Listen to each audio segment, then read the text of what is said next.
Amen. You mean not to the come and never say Chanda. Yes.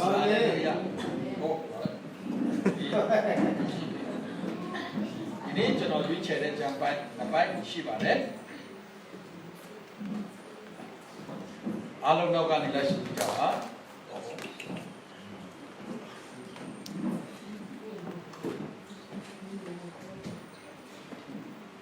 ဘုရားသခင်ဤနိုင်ငံတော်နဲ့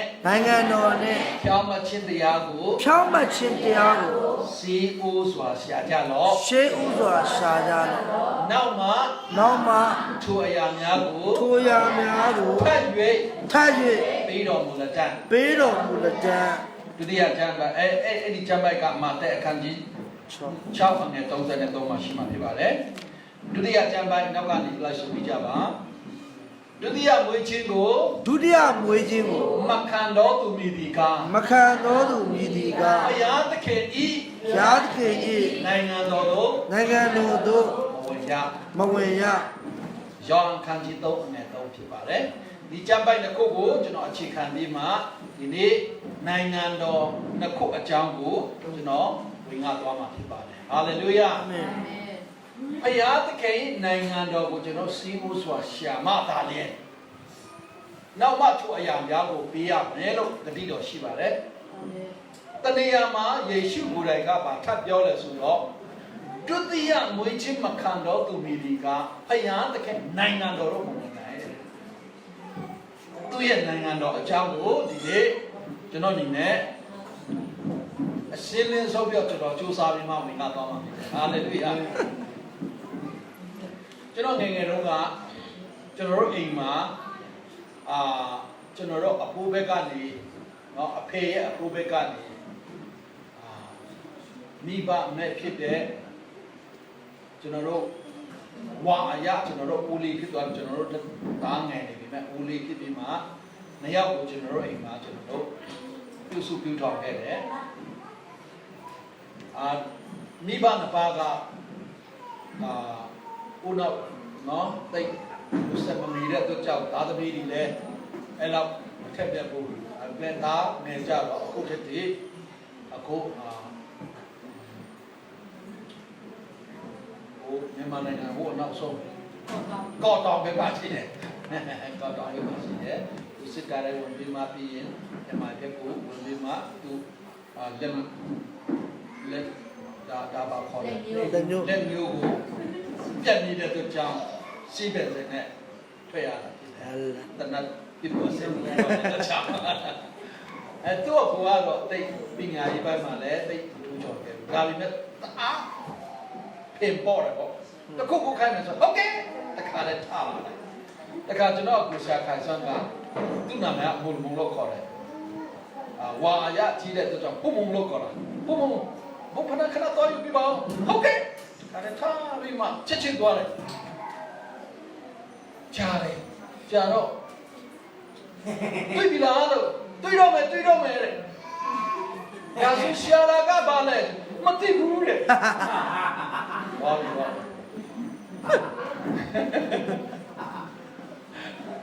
ပင်သားပေါ်လေခိုင်းချက်ချင်းထားပြီးမှရှာတယ်ဟိုအတိုက်တယ်တွေ့ပြီလားလို့တွေ့တော့မယ်တဲ့ဒါဆိုဦးလေးရှာတဲ့အရာကပါလေမသိဘူးတဲ့ဘယ်တော့သိမလဲမသိဘူးနော်ဘယ်တော့မှမတွေ့စီဦးစွာဘုရားသခင်နိုင်ငံတော်ကိုရှာရမယ်ဆိုတော့ကျွန်တော်တို့ကသိရလားမသိဘဲနဲ့ရှာလို့ရှိရင်ဘယ်တော့သိပါလဲဟယ်လိုအာမင်သိရင်လည်းသိမှာမဟုတ်ဘူးဒါကြောင့်ကျွန်တော်တို့စီဦးစွာရှာရမယ့်အရာကဘုရားသခင်နိုင်ငံတော်လို့ပြောတယ်ဒုတိယမွေးခြင်းမခံဘူးဆိုရင်အဲ့ဒီနိုင်ငံတော်ကိုဝင်ရဖို့ပြောတယ်နော်ကျွန်တော်တို့ရှာရတာကအဲ့ဒါဖြစ်တယ်ခရိယန်လို့တာကအဲ့ဒါကိုရှာနေရတာဖြစ်တယ်ကျွန်တော်တို့ဘာအနေရှာနေကြတယ်လဲလို့မသိဘူးဒါပေမဲ့ကျွန်တော်တို့ကဘုရားသခင်နိုင်ငံတော်ကိုကျွန်တော်တို့တဲကွယ်မသိတဲ့အခါမှာကိုကဘာရှာမှန်းလည်းမသိတွေ့လည်းမသိမတွေ့လည်းမသိဟော ကျဆိုင်စကားပြောမယ်ဆိုဤပဲနဲ့ကျွန်တော်နေပေးတဲ့ကောင်းသွားတာနောက်ဆုံးတော့ဂျူဘီလီတော့ရောမယ်နော်တွေ့ပြီလားမတွေ့သေးဘူးဆိုရင်ကိုရှာရတဲ့အရာဟောသိတယ်ဒါကကျွန်တော်တို့ဒီနေ့အထူးဝင်ငါလို့သွားလို့တဲ့အရာဖြစ်ပါတယ်ကျွန်တော်တို့ခရိယာများအနေနဲ့မိခင်နိုင်ငံရှိတယ်ကျွန်တော်တို့အဲ့နိုင်ငံမှာနေရတာဖြစ်တယ်ကျွန်တော်တို့မှာမိခင်နိုင်ငံဖြစ်တဲ့ဖယားတကယ်နိုင်ငံတော်သားများဖြစ်တယ်အခုကျွန်တော်တို့လက်ရှိနေတာကဒီကဘာမီကြီးဟာစာတန်မာနမောင်မိုက်တကူရဲ့နိုင်ငံဖြစ်တဲ့အတွက်ကြောင့်ကျွန်တော်တို့အဲ့နိုင်ငံမှာကျွန်တော်တို့အဲ့တဲ့အနေနဲ့နော်နေရတာဖြစ်တယ်ဒီအကြောင်းတစ်ခုကိုကျွန်တော်တို့ကာကနန္ဒပြန်လဲနှလုံးသွင်းမှုရကျွန်တော်အနေနဲ့ပြင်ဆင်ထားတာဖြစ်ပါတယ်ဒါကြောင့်ဒီအကြောင်းအရာကိုတာရွကျွန်တော်တို့လေ့လာခြင်းတယ်ဘုရားသခင်နိုင်ငံတော်ဆိုတာကဘယ်ဟာလဲ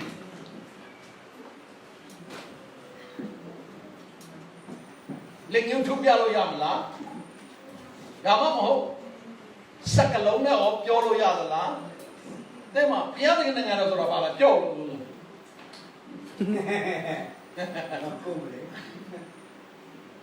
အားလုံးဒီလူကချမ်းသာကိုဖွင့်ပြီးမှကလောတဲ့အခန်းကြီး1အငယ်15ကနေ23အထိချက်လောက်ဖတ်ရအောင်နော်ဘာဝpointနဲ့ထူပြီးကြပါကျမ်းစာမှာပါတဲ့လူအတွက်ကလောတဲ့အခန်းကြီး1ကလောတဲ့အခန်းကြီး1အငယ်15ကနေ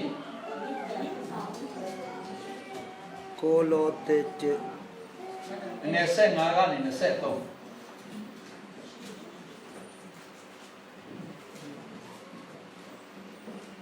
အလုံးပြပြီလားဘောလို့တဲ့အခန်းကြီး1အငယ်15ကနေ23ဟုတ်တယ်နော်ပြပြီဆိုရင်ဖျောင်း1နဲ့3ထိုသားတော်ဒီညံ့မီရတော်ဘုရားသခင်ဤပုံသဏ္ဍာန်တော်ဖြစ်ဝိနည်းတတ္တဝါအပေါင်းတို့တွင်လည်းသာဟုဖြစ်တော်မူ၏အကြောင်းမူကားထိုသားသည်ကောင်းမွန်သောမြေကြီးပေါ်ရှိသမျှသောယူပယာအာယူပယာဇာဇပလေအစိုးရအထွတ်အမြတ်ဖြစ်စေအာနာဇတ်ဖြစ်စေခပ်သိမ်းသောအရာတို့ကိုဖန်ဆင်းတော်မူ၏ထိုသခင်အားဖြင့်၎င်းထိုသခင်အဖို့အလို့ငါ၎င်းခပ်သိမ်းသောအရာတို့သည်ဖန်ဆင်းလျက်ရှိကြ၏သာတော်သည်လည်းခပ်သိမ်းသောအရာဖြစ်တော်မူသော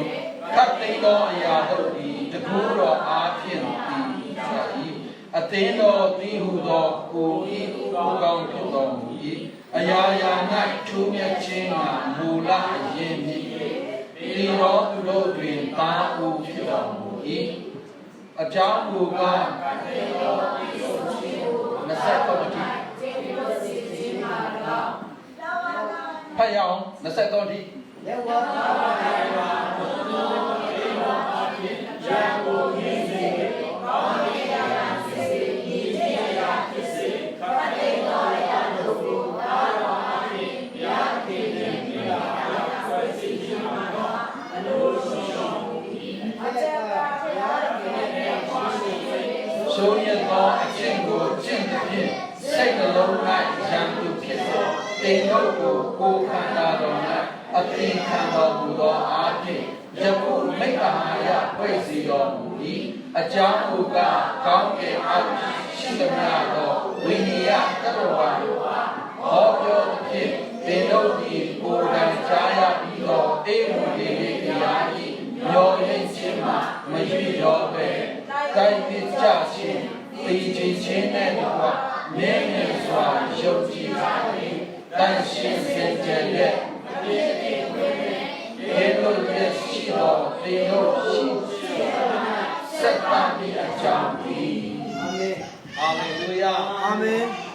ဒါကြောင့်နံပါတ်1အနေနဲ့ဘုရားသခင်နိုင်ငံတော်ကျွန်တော်အနည်းငယ်ရှင်းပြလို့ဖြစ်ဖြစ်ပါမယ်အာမင်အဖ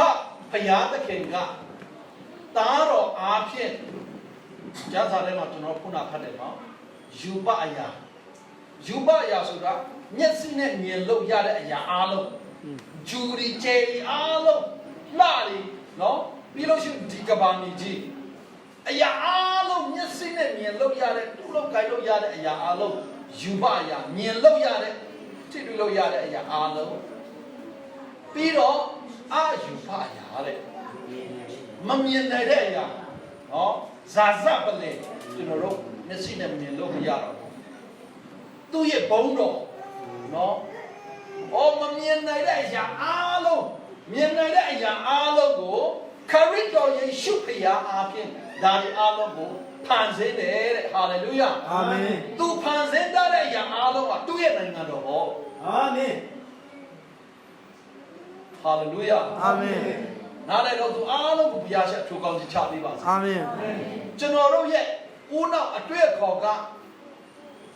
ဒီကဘာမီကြီးတစ်ခုကိုပဲကျွန်တော်တို့အာရုံစိုက်နေကြတယ်ဘုရားသခင်ကစัจ java ရာတစ်ခုလုံးဂျူအားလုံးကိုဖန်ဆင်းထားတယ်အဲ့ဒီဂျူအားလုံးထဲမှာမှအသီးငယ်ဆုံးဖြစ်တဲ့ဒီကဘာမီကြီးဖြစ်တယ်ကျွန်တော်တို့ဒါလည်းပဲတီလုံးလို့ခေါ်တာလို့ဖြစ်တယ်အားလုံးနဲ့နိုင်စင်ကြည့်မယ်ဆိုရင်ဒီကဘာအဲ့လောက်ပဲသီးငယ်တဲ့အရာဖြစ်တယ်ကျွန်တော်တို့ကအဲ့ဒါကဘာမီကြီးဆိုပြီးအကြီးလို့ပြောနေကြဖယားအတွက်ဒါဒီအားလုံးဖန်ဆင်းထားတဲ့ကျွန်တော်တို့မိတ်တုတ်မြင်နေတဲ့ကြယ်ဒီအားလုံးကသူဖန်ဆင်းထားတဲ့အရာဖြစ်တယ်ဂျူအားလုံးကိုသူပိုင်ထားတာဒါဒီအားလုံးဖယားသခင်ပိုင်ဆိုင်ထားတဲ့ဖန်ဆင်းထားတဲ့အရာသားတော်လက်တော်ထဲမှာအနန္တပြီးသားဖြစ်တဲ့သူကြောင့်ဖယားသခင်နိုင်ငံတော်ကျွန်တော်တို့ကဒါအရာအလုံးယူပအရာနော်အာယူပအရာမြင်နိုင်တဲ့အရာမမြင်နိုင်တဲ့အရာအားလုံးကိုဖယားသခင်နိုင်ငံတော်ဖြစ်တယ်အာမင်ဟာလေလုယာအာမင်အဲ့ဒီနေရာမှာရှင်ဘောလူကကောင်းကင်နိုင်ငံအကြောင်းကိုပြောတဲ့အခါမှာနော်တတိယကောင်းကင်လို့သူနေတယ်ကျမ်းစာထဲမှာကျွန်တော်တွေ့ရှိရတယ်။ပြောလို့ရကျွန်တော်တို့ကျမ်းစာကြောင်းမှာသိတဲ့အခါမှာပထမကောင်းကင်ကဒီမီကြီးကနေ10မိုင်အကျော်မြင်နိုင်တဲ့ငှက်ဒီပြန်တန်းနိုင်တဲ့လေရင်ပြန်ဒီအားလုံးကိုပြန်တန်းနိုင်တဲ့အရာအဲ့ဒီနေရာကပထမကောင်းကင်တဲ့နော်ပြောလို့ကြရနော်ပြီးလို့ရှိရင်ဒုတိယကောင်းကင်ကဒီကျယ်ဒီလတွေအားလုံးအခုကျွန်တော်တို့မမြင်နိုင်တဲ့ကျယ်မြောက်များရောက်ရှိသေးတယ်အဲ့ဒီအရာအားလုံးကဒုတိယကောင်းကင်တဲ့တတိယကောင်းကင်ကအဲ့ဒီအထက်မှာရှိတဲ့ဘုရားသခင်ရဲ့ရုပ်ဆိုင်ရာနေရာအာမင်ဆိုပြီးမှကျွန်တော်တို့ပြောလို့ကြအရာကျွန်တော်တို့တင်ယူခဲ့တာဖြစ်တယ်ဒါကဟုတ်ရင်လည်းဟုတ်မယ်မဟုတ်ဘူးဆိုလည်းမတတ်နိုင်ဘူးเนาะကျွန်တော်အနေနဲ့တာရွေ့နည်းနည်းဆိုခံစားရတဲ့အရာကပါလဲဆိုတော့ပထမကောင်းကင်ကtheology ပြောတဲ့ဒုတိယကောင်းကင်ကပထမကောင်းကင်ဖြစ်မယ်လို့ကျွန်တော်ရဲ့ကိုယ်ပိုင်အမျိုးမြင်ဖြစ်တယ်เนาะဒီမြင်နိုင်တဲ့အရာအားလုံးကတော့လေရင်ဒီပါဒီပြန်တန်းနိုင်တဲ့အရာကတော့ကောင်းကင်တော့ကျွန်တော်မတတ်နမနိုင်ဘူးเนาะဒါကျွန်တော်ရဲ့ခံယူချက်ပြောပြတာเนาะအားလုံးစီးရုံတော့မဟုတ်အဲ့ဒါကကျယ်ဒီဂျူဒီအားလုံးရှိတဲ့နေရာအားလုံးကပထမကောင်းကင်ဖြစ်ပြီးမှဒုတိယကောင်းကင်ကျွန်တော်တို့လုံးဝဒီဉာဏ်နဲ့မန်းစားလို့မရတဲ့အပေတစ်ခုရှိတယ်အဲ့ဒါဒုတိယကောင်းကင်တတိယကောင်းကင်ဖယားသခင်ရုံးဆိုင်တဲ့ရာဇပလင်နော်ဖယားသခင်စိုးစံတဲ့အတွင်းကြဆုံးပုဂ္ဂိုလ်အဲ့ဒီနေရာဖြစ်တယ်လို့ကျွန်တော်တို့ခံယူတာဖြစ်တယ်ကျွန်တော်ခံယူတယ်ဘာပဲဖြစ်ဖြစ်ဒါတက္ကနာထားလိုက်ရအောင်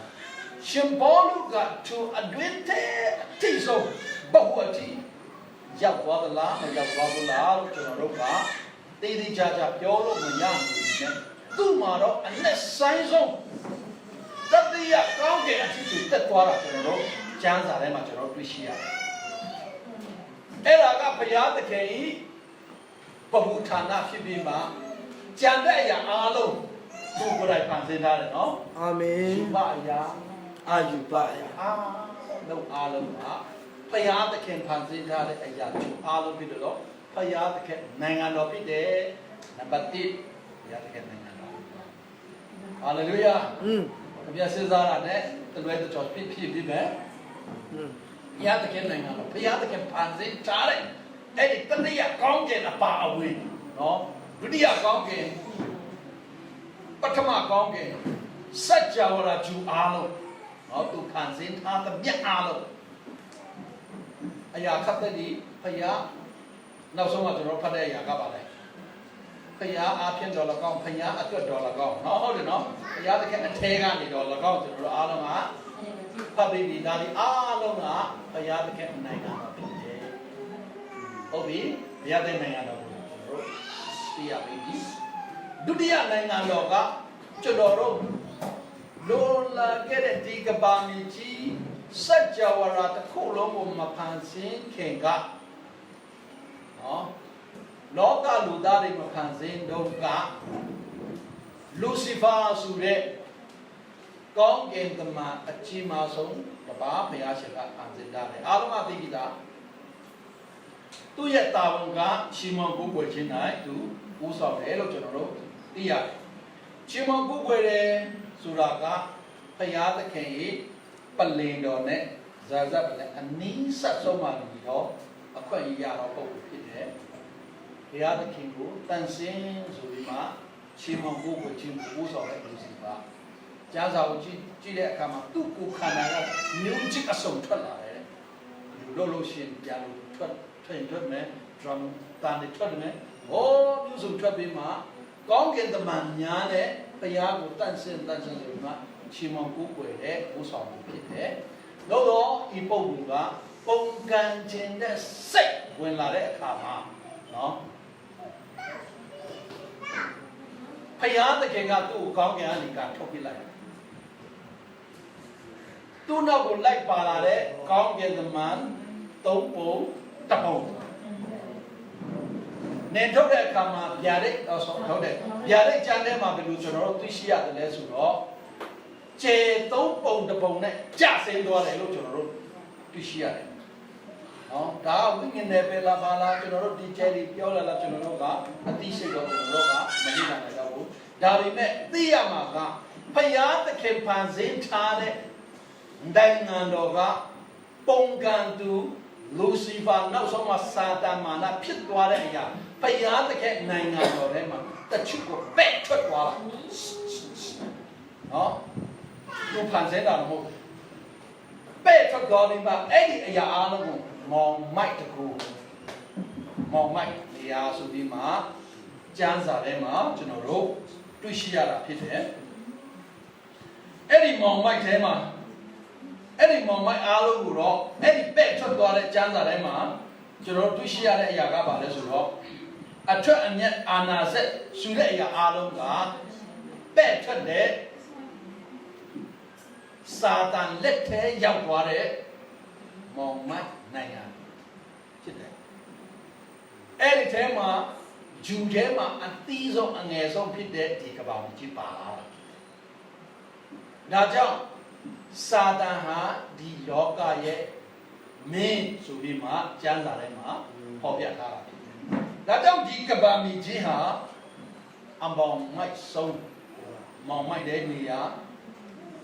ဘုရားသခင်တတိယကောင်းကင်ဘုရားသခင်ရဲ့ဇာဇပလင်ပပူချုပ်ဖြစ်တယ်လို့ဒီကဘာမီကြီးစာတန်မာနအတွက်နော်သူ့ရဲ့ပပူဌာနချုပ်ဖြစ်တယ်ကျွန်တော်ခရစ်တော်ယေရှုကိုယုံကြည်တဲ့အခါဘုရားသခင်သားသမီးများဖြစ်တဲ့သူအားလုံးကကျွန်တော်တို့ကအဲ့ဒီတတိယကောင်းကင်နိုင်ငံတော်သားများဖြစ်တယ်ဟယ်လိုအာမင်ဘုရားသခင်နိုင်ငံတော်သားများဖြစ်ပြီးမှလောလောဆယ်ကျွန်တော်တို့ဒီနေရာမှာတော့ဧည့်သည်နိုင်ငံအနေနဲ့ကျွန်တော်တို့ဒီအမောင်တို့ထဲမှာကျွန်တော်တို့စာတိုင်နိုင်ငံအုပ်စုတဲ့နေရာမှာကျွန်တော်တို့အသက်ရှင်နေရတာ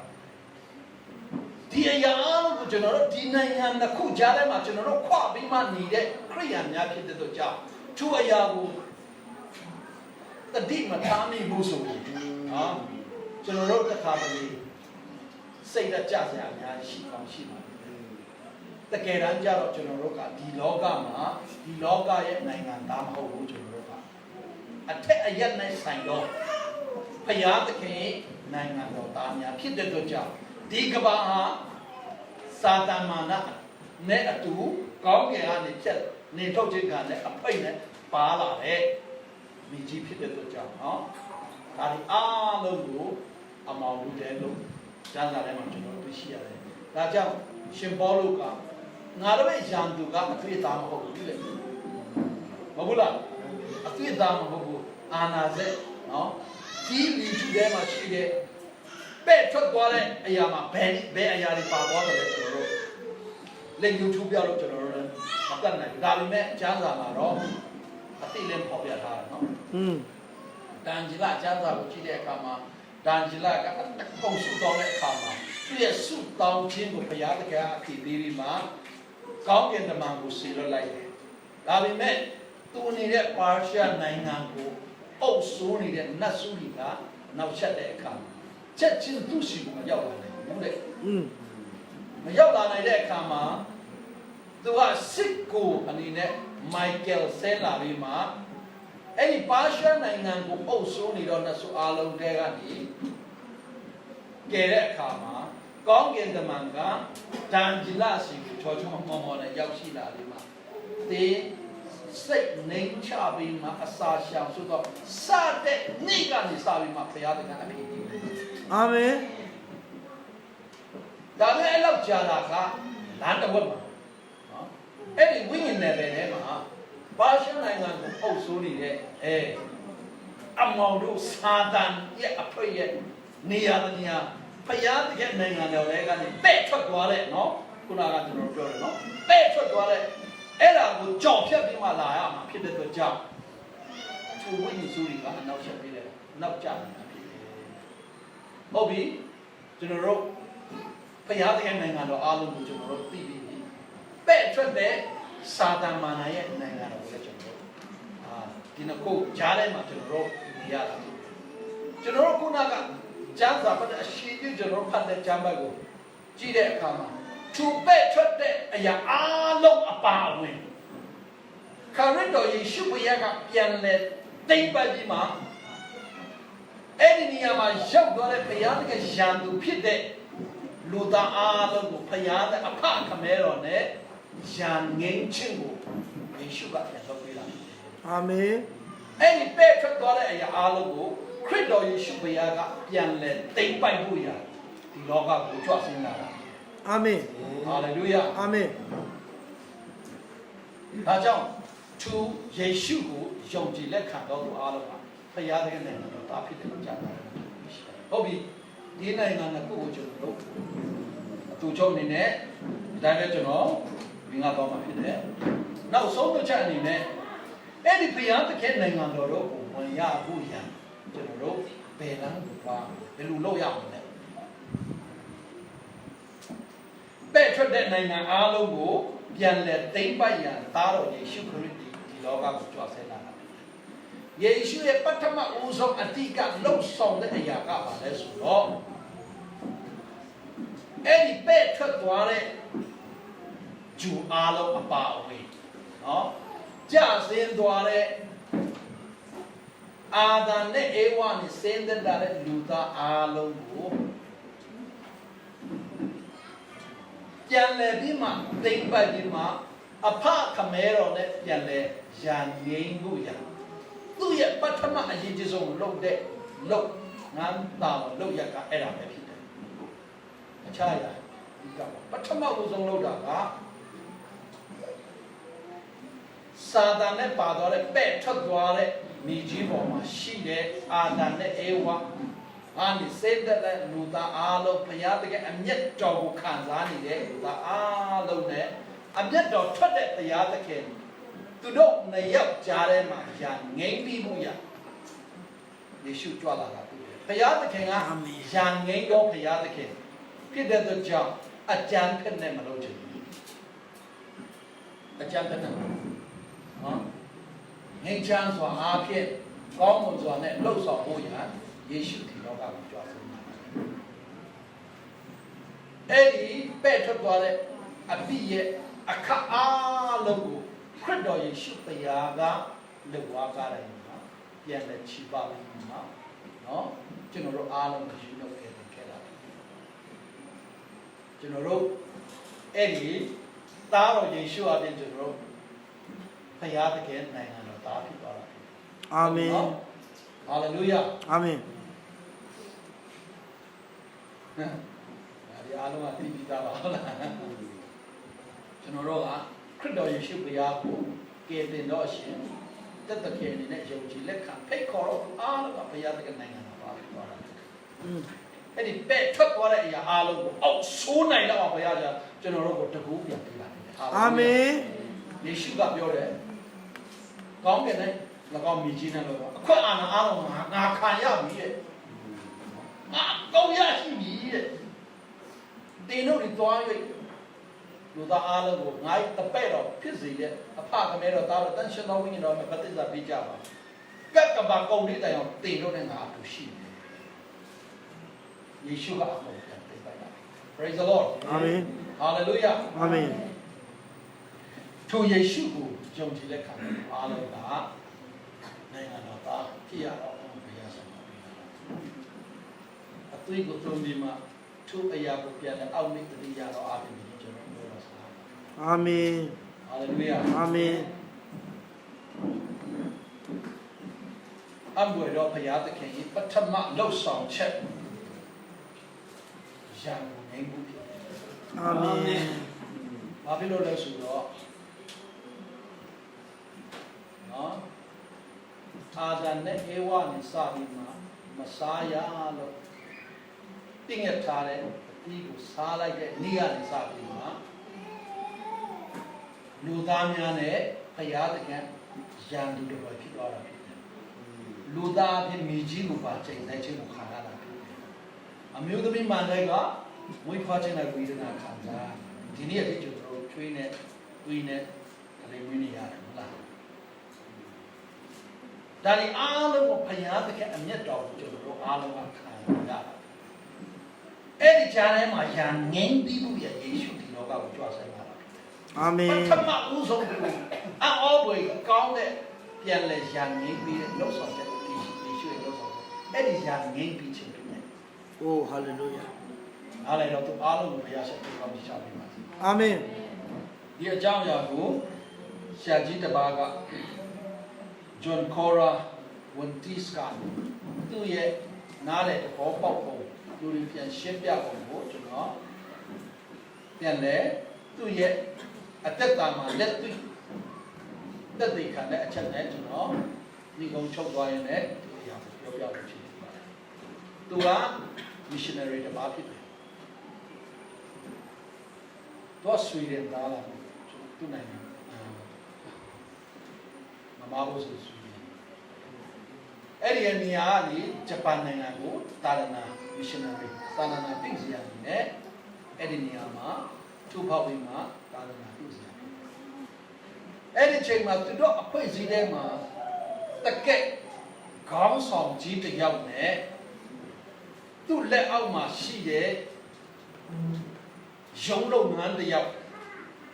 နှစ်ယောက်ကြားထဲမှာအငင်းအပွားဖြစ်တယ်တဲ့ဘာအငယ်ပွားဖြစ်တယ်လဲဆိုတော့အဲ့ဒီအုပ်ချုပ်နေတဲ့ပုဂ္ဂိုလ်ကြီးကသူ့ရဲ့စည်ရေးမှာအပေါ်မှာစည်ရင်ပြန်စစ်တဲ့အခါမှာဒေါ်လာ150ကွာဟာသွားတာတွေ့တဲ့အခါမှာဒီအရာကိုမင်းရော်ရမှာဖြစ်တယ်လို့ပြောတဲ့အခါအဲ့စည်ရေးမှာလည်းလုံးဝလည်းဘယ်ရမလဲဒီလုပ်ငန်းလုပ်ဆောင်နေတဲ့ခမရ company လုပ်ငန်းနဲ့ငါလုပ်နေတဲ့အချိန်မှာငါစိုက်ပြီးလိုက်တဲ့အရာပဲနေပြန်ရော်ရမှာပေါ့မဟုတ်ရဘူးအဲ့ဒါကခမရ personal ခမရထုတ်လိုက်တဲ့ငွေဖြစ်တယ်ခမရပြန်ရော်ရမယ်အဲ့လိုပြောတဲ့အခါမှာစိတ်ရမဟာနေလည်းအောက်ထဲမှာငါရှိနေတဲ့အချိန်မှာနေရဲ့ company အားလုံးကိုဖြစ်လာနိုင်ဖို့ငါပေးလိုက်တဲ့စိုက်ထားတဲ့ငွေအဲ့ဒီမှာတုံးတဲ့ငွေဖြစ်တယ်ကျွန်တော်ဘာဖြစ်လို့ကျွန်မမင်းနဲ့ရော်ရမှာလဲတကယ်ကြမ်းတင်းကျပ်လာတာဖြစ်ငယ်ကုန်ကိုကလည်း ကျွေးတောင်းတယ်လို့တောင်းပြီးမှဒေါ်လာနဲ့မာနဲ့လုပ်တဲ့အခါမှာလည်းပြီးမဲ့လို့လည်းခက်တီနဲ့လုံးဝလက်တော်မှမလုပ်ဘူးပြီးလို့လုံးဝမရှိဘူးစိတ်နှလုံးသားတင်းမာလာတဲ့အခါမှာအဲ့ဒီ mission နဲ့ရီစီယာကြီးကကဲထားချတာကြောက်ဆိုသူအိတ်ကတဲ့လို့လုပ်ပြီးမှဒေါ်လာ150တေလို့နေရောက်ငင်းပါစီဆိုတော့ပေးလိုက်တဲ့အခါမှာသူနေရောက်တာဖက်ပြီးမှပြန်လို့တယ်ထိုနေ့လောက်မှကျွန်တော်တို့အရာသခင်နဲ့ကျွန်တော်တို့ကြားထဲမှာအငင်းအပွားဖြစ်နေတာဘုရားသခင်အာဒံဘာဖြစ်လို့မစားနိုင်လို့ငါတားလိုက်တဲ့အတိကိုဘာဖြစ်လို့စားရပါလဲကိုရောကပဲပြီးတယ်လေဒီမင်္ဂလိကကျွေးလို့ကိုရောကပဲလေဒါတွေအားလုံးကိုအငဲအပွားဖြစ်နေတာငါမစားနဲ့တော့ငါမင်းမထားပြီးမဟုတ်လားစားတယ်ဧကအမှန်တည်ရမယ်တော့ငါကတိပေးထားတာပဲဟုတ်ပါမှန်ပါဒါပေမဲ့တင်ပေးလိုက်တဲ့တင်ကိုယ်တိုင်ကပေးလိုက်တဲ့ဤမိမ့်မကငါ့ကိုကျူးလုံးကစားတယ်ဘာဖြစ်လို့ငါကြော်လားနော်အငဲခုံပြသွားတယ်မိမ့်မပဲကိုလည်းလဲလိုက်တယ်မိမ့်မဘာဖြစ်လို့အေးဝဘာဖြစ်လို့ကိုတော့ဖန်ဆင်းထားတဲ့ငွေကငါ့ကိုလိမ့်မယ်တော့အဲ့ဒီငွေကိုငါမွေးထားတာမှမဟုတ်ပဲနော်ကိုတော့ငါပဲဖန်ဆင်းထားလေဒီတိပဲလေကိုတော့ဖန်ဆင်းထားတယ်ဒီငွေလေကိုတော့ဖန်ဆင်းထားတာပဲငါတို့ကကိုတော့ပဲဖန်ဆင်းထားတာပဲဘာလို့ငါတို့တရားမှလဲငါတို့ရော်ရမှလဲအဲ့ဒီကြားထဲမှာအငင်းအပွားနဲ့ကျွန်တော်တို့မြစ်ပေါင်းပြောစားစေးလာတဲ့အခါမှာကဲနဲ့နားလိုက်ကြတော့ငါဒီလောကတလက်ဝါးကားလိုက်မှာဖီရှင်ပေးလိုက်ပြီကြားဝင်ပြီးမှဟာလေလုယာအာမင်ယေရှုစင်တဲ့ဒီမှာလောကလူသားအားလုံးကိုလက်တစ်ဖက်မှာကြိုင်ပြီးမှအဖအမေတော်လက်တစ်ဖက်မှာကြိုင်ပြီးမှယာငိမ့်ပြီးတဲ့ယေရှု praise အာမင်ဟာလေလုယာသူယေရှုကိုယုံကြည်လက်ခံတော်သူမှာဗျာအားလုံးကနိုင်ငံတော်သားဖြစ်တယ် oh hallelujah ဟာလေလုယာအာမင်အဲ့ဒီလုံဆောင်ချက်အားလုံးကိုပြန်လဲအောက်မိတတိရတော့အားဖြင့်ပွဲတော်ကိုကျွန်တော်ယနေ့ပြန်ပုံဆောင်လာမှာဟုတ်ခွတ်တီလေးမဟုတ်တီလေးနဲ့ကျွန်တော်တို့ဟာဒါဗာများလဲလို့စိတ်ထဲမှာဟောကြတယ်လုံဆောင်တဲ့ meaning ကတကယ်ကြီးမားတဲ့ meaning ဖြစ်တယ် hallelujah ဒါတွေအားလုံးကိုကျွန်တော်တို့ပြန်လဲအောက်မိတတိရပါမယ်ဘုရားသခင်နိုင်ငံတော်အရာခတ်သိမ်းဖြစ်တယ်ဒါဒီအားလုံးပဲထွက်တော့တဲ့အားလုံးကိုနောက်ဆုံးတော့တစ်ချိန်ကြရင်ခရစ်တော်ဘုရားသခင်ရှိမှဒူးထောက်ပြီးမှရှာအားလုံးကသခင်ဖြစ်တယ်လို့ဝန်ခံရမှာပဲအာမင်ဟာလေလုယာအားလုံးကျွန်တော်တို့ကထိုယေရှုကိုယုံကြည်တဲ့ခံတော့အားလုံးတော့သူ့ရဲ့နိုင်ငံတော်သားများဖြစ်သွားတယ်သူ့ရဲ့နိုင်ငံတော်ကတကယ်ကြီးမားတယ်နော်။ဟိုတတိယကောင်းကင်လည်းပါ။နောက်ဆုံးကြတော့အဲ့ဒီတတိယကောင်းကင်အဖြစ်ကျွန်တော်တို့ခေါ်ဆောင်သွားမှာဖြစ်။အာမင်။ဟာလေလုယာ။အာမင်။ဒီမြင်နိုင်တဲ့အရာအားလုံးယူပါရအားယူပါရအားလုံးကိုဖြတ်စီးပြီးမှကောင်းကင်တည်နေမိတိတ်ကိုဖန်တယ်အဲ့မှာထာဝရရဲ့ထာဝရနဲ့ထာဝရကျွန်တော်တို့နေသွားမှာ။အာမင်။ဟာလေလုယာ။အဲ့လိုအချီကျွန်တော်တို့ခရိယန်တရားအတွက်အာမခံချက်ပေးတဲ့ယေရှုဖြစ်တယ်ဟာလေလုယာအကျွေးတော်လုံးလောက်တယ်လို့ကျွန်တော်တို့ချင်းဆုံးရကခုံနိုင်တာကအဲ့ဒါကြောင့်အာမင် praise the lord အာမင်ကျွန်တော်တို့ကုသိုလ်ကောင်းမှုနဲ့ကျွန်တော်တို့ကောင်းကင်နိုင်ငံတွားမယ်ဆိုရင်ဟိုတရားမှာ30တော်မှမပြေးနိုင်တဲ့အခွင့်အရေးကအများကြီးငါလူသားနိုင်လို့ကောင်းကင်ကောင်းရာရောက်မယ်ဆိုတာအားဝေးသွားတယ်စေဘူးမှာတခုတော်မှကျွန်တော်မထည့်နိုင်ဘူးညံ့လူသားမှကောင်းကင်နိုင်ငံရောက်မယ်ဆိုရင်တော့ကျွန်တော်တို့ကအကောင်းဆုံးလူသားနိုင်တယ်လို့ပြောနေပြီမဲ့အကောင်မဟုတ်ဘူးလေအဲ့ဒီကလည်းထဲ့နေတာဒါဒီအားလုံးကကျွန်တော်မကောင်းဘူးလို့ပြောတာမဟုတ်ဘူးအဲ့ဒီအားလုံးကကောင်းကင်ဘုရားသခင်နိုင်ငံတော် ဒါအဖြစ်တုံးလို့မရဘူးအာကူလို့မရဘူးကျွန်တော်အာကူရမယ်ခါရစ်တော်ယေရှုခရစ်ဟာလေလုယာအာမင်ဟာလေလုယာအာမင်သူကကျွန်တော်ဖခမဲတော်တယ်ဘုရားသခင်နဲ့ကျွန်တော်တို့ကြားတယ်ဉာဏ်ငြိမ်းပြီးတာဖြစ်တယ်ခုနကဖတ်တဲ့ကျမ်းပတ်အစီအစဉ်ကိုပြန်ဖတ်လိုက်မှကျွန်တော်ဝဲတော်ကိုကျွန်တော်အားလုံးပြောမှာဖြစ်ပါတယ်ဟောလို့တဲ့ခုနကဖတ်တဲ့ကျမ်းပတ်ကိုပြန်ဖတ်ရအောင်နော်အဲဒီအားလုံးကိုကြားပြီးမှဖြစ်ပြီးလေးဖတ်လို့ရှိရင်အခုကျွန်တော်ပြောတဲ့အရာအားလုံးကိုထဲမှာအားလုံးဟာခြုံသွားမှာဖြစ်တယ်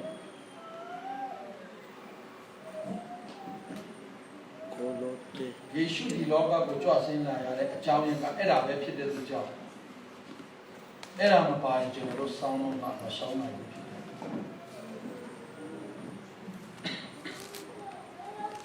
ဘောလို့တဲ့ခံချစ်တဲ့အနေနဲ့ငါကနေ20နဲ့တော့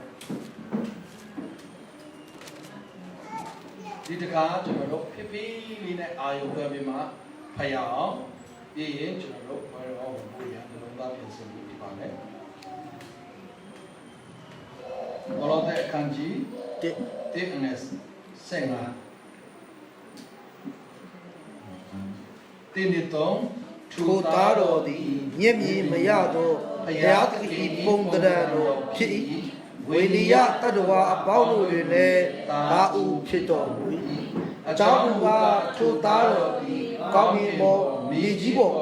ရှိသမျှသောယူပအရာအာယူပအရာ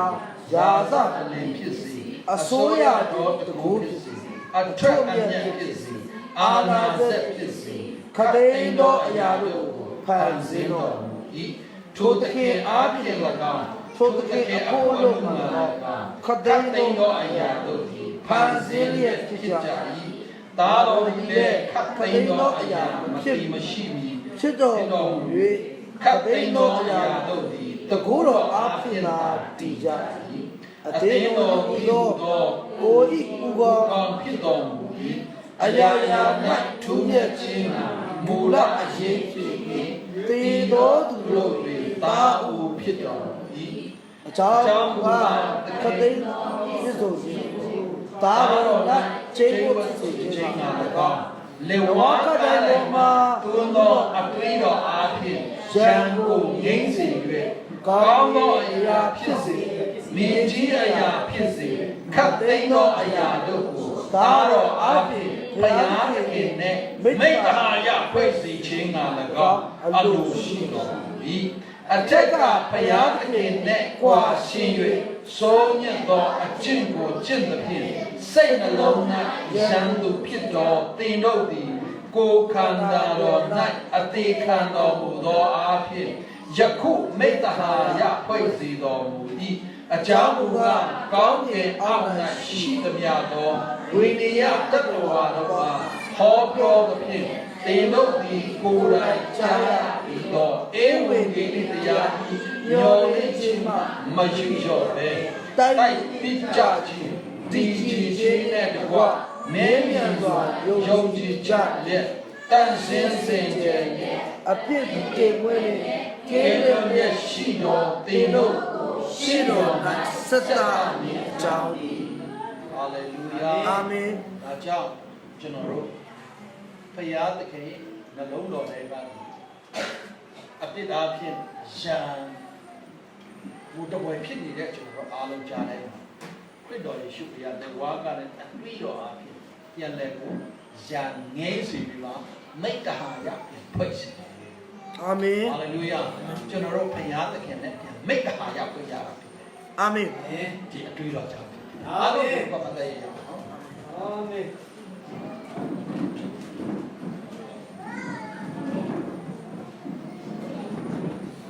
လူငယ်များအချင်းဖြစ်တဲ့အဲ့ဒီချင်းနဲ့ကျွန်တော်တို့အားလုံးလိုက်ဆူရအောင်လေအမြတ်ဆုံးဝေကရာနီယစီစာချေ communion service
missionary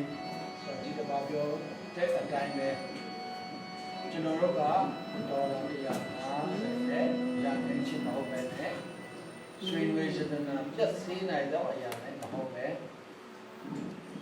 တန်ရှင်တော်ခရစ်တော်ယေရှုဒုတနေကဲတော့ခရစ်တော်ယေရှုရဲ့အတွေးတော်ကဲနေချင်နေပြီးတဲ့သူယေရှုပြရဲ့အတွေးတော်နဲ့ယေရှုတော်ကိုလည်းအောက်မြစ်တရားတော်အပြင်အားလုံးမျက်စိနဲ့ပြီးမှကိုအော်ဒဘာစမချီလေးရများရှိလို့ရှိရင်နှလုံးသားထဲကနေအတန်မထွက်ပဲနဲ့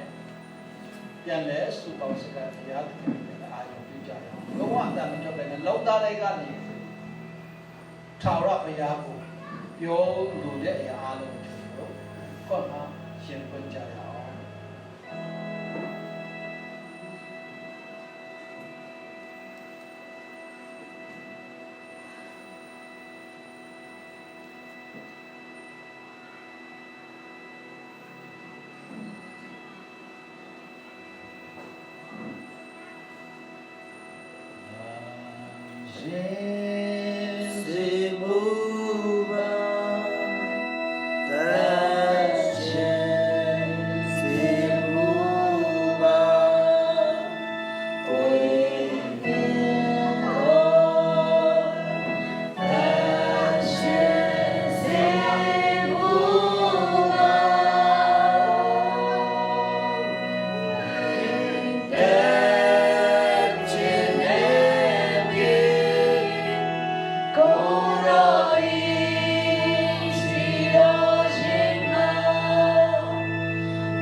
ตะเคียนพยายไว้รอมิงกลาก็ต้องสอบอย่างตามตะมีโลดี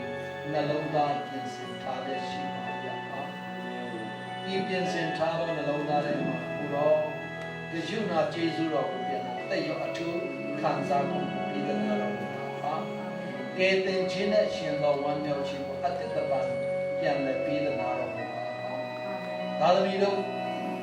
ที่มามีแค่เนี่ยกายาวสิกามโนกอาภิมาเกเรปุโรอนุโรเนอาวุคมจักเอาอย่าเดี๋ยวจะตามีเราเพียงแล้วมันจะพาคนละตมุบาพาอีจีสุโรตุยโดเนตาเราเป็นตามีเราเพียงแล้วปุโรชิมยาชีโดมานั่นเป็นดูวิเชตตาตามีเราเตตาบัวตะโกลงเล็กขันปุโรอิมิตาเราจีสุโรเพียงแล้วอาวุธริยาเราอาภิพระโดยยิชุปยาขันนาบุปผสนอีโมตามีเราอย่าลงสมุทรจอนปริยันติยาตินายกวนชินติยาบุตรีสิโลปุโรอิสตุยโรปงสองอิสบิยุเลปุโรเลตเป็นสุของเสกอันนั้นนะต้องสองเลขามาป่วยโรมิงกลาในปุโรชินยาบุคาเลกองจิลิงกลานี่มันก้าวนามาเจ็บพิเดลูอาลดีเดนเช็ดต่อมาชิมาซาเวอัตุยโรในชีโรตะกูโรอาลมุเปียนเลยอัตตบังขันซาในกุกองจิลิบาเนจังยิสุลงสมุตในขามายิชุบยัยนามาโคนิโตสุตองยันอีอายาอาลมุกุโรเลตเปียนสุตองเสกอันนับายาอาเมน Amen.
ံသူလက်တော်အနန္တချင်းခံတော်နိညာမှာမုတ်တလုံးကိုယူပြီးမှသူတို့ရှိမှဖဲ့လိုက်ဒီမုတ်ကတင်တော့အဖို့လူမှာချူးဖဲ့ချင်းခံတယ်ငါကိုအောက်မိဖို့ရန်ဒီမုတ်ကိုစားကြတော့ဟိုမင်းတော်မူဒီအတိုင်းချူးဖဲ့ချင်းခံတယ်ခရစ်တော်ယေရှုရဲ့ခန္ဓာတော်ကိုအောက်မိတတိယရဲ့မုတ်ကိုအတူတူဆောက်ဆောင်ကြရအောင်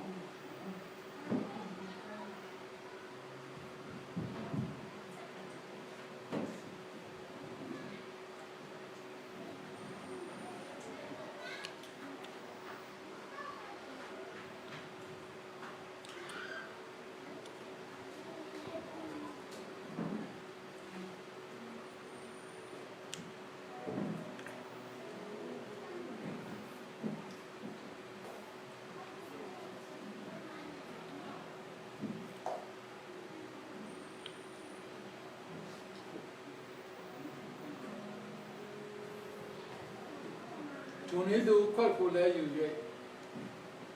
ဒီခွက်က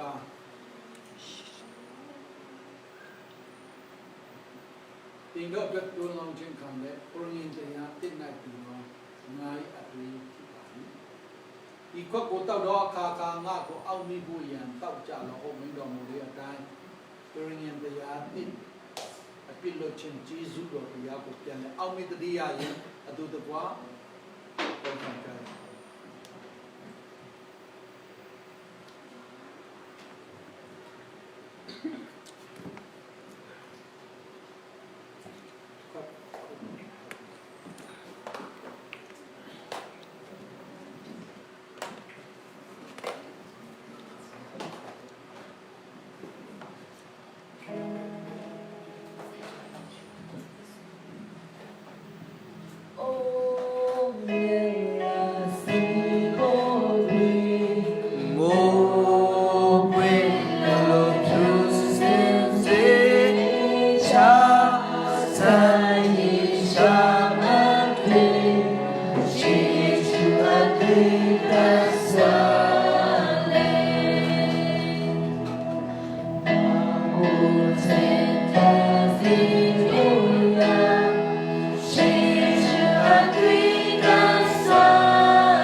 မေတ္တာပေါင်းဘုရားအဖြစ်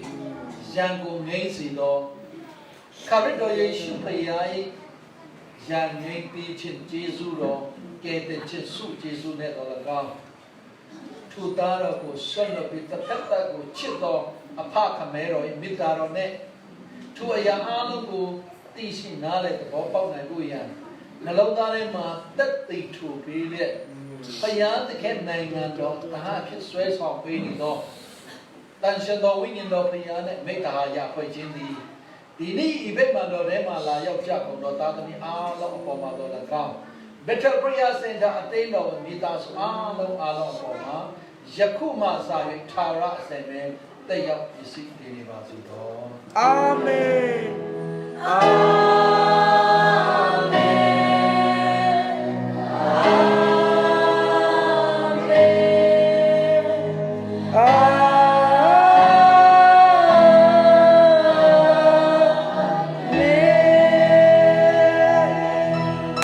Praise Lord. Amen.